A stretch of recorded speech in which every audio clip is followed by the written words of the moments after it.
My name is Catherine Hannigan, neo Sullivan, Okay. and I've lived all my life in Banmore, Kentucky. And is that where we are now? That's where we are. Okay. Kilmacow Cemetery is in the townland of Banmore North.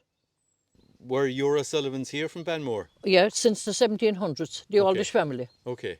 Who? What was your father's name? Con O'Sullivan. Con. Okay, a good, Yeah, a good and Duhallow name. my mother was Ellen Lynch from the Kilcorcoran area. There's one really important story about Kilmacow that you've been telling me about, and that's the drum. Can you explain, as a girl who grew up here, what is the Kilmacow drum? Well, the Kilmacow Drum is meant to be, like they're mentioned, a rolling barrel, but the sounds I have heard are more lonely mourning sounds. Okay. It's like a banshee, is it? It is something like that. Okay. More lonely and complaining. And it warns of something. It warned of something on the two occasions in particular now that I have mentioned, and we heard it on the two, one night and one evening, and the two people died the following day. So what was the first incident you have in mind? So The first incident I have in mind is the one on 1970. 1970. Okay.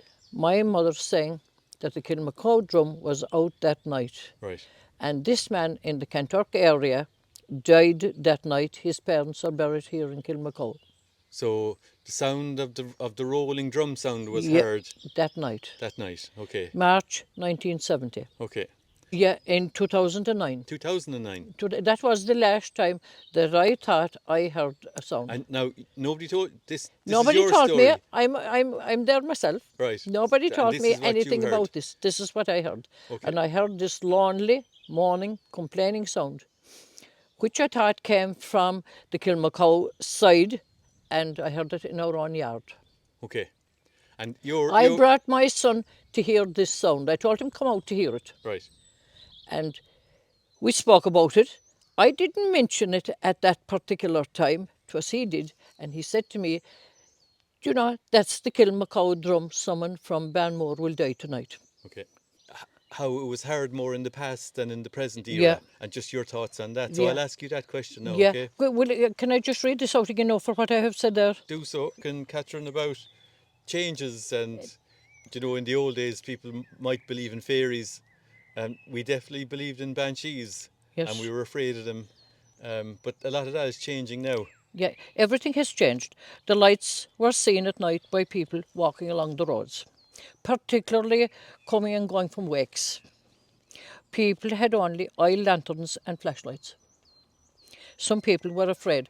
They were particularly afraid to come up here at night because of the drum. This was another part of it. This all changed when the rural electrification came to this area in 1957. The only transport to get around were bicycles since around the 1920s, donkey and cart, horse and trap. Since motor cars came in the 1940s and 50s and got plentiful around the countryside in the 1960s, people moved faster to where they wanted to go. Very little was heard or said about the drum in recent years. Okay. You've never heard it called Sankey's drum? No, not Sankey's drum, No. only the drum. Yeah. More than call it the Kilmacow drum. That's the drum is out tonight. Okay. The drum is out tonight. The drum. That's brilliant. Yeah.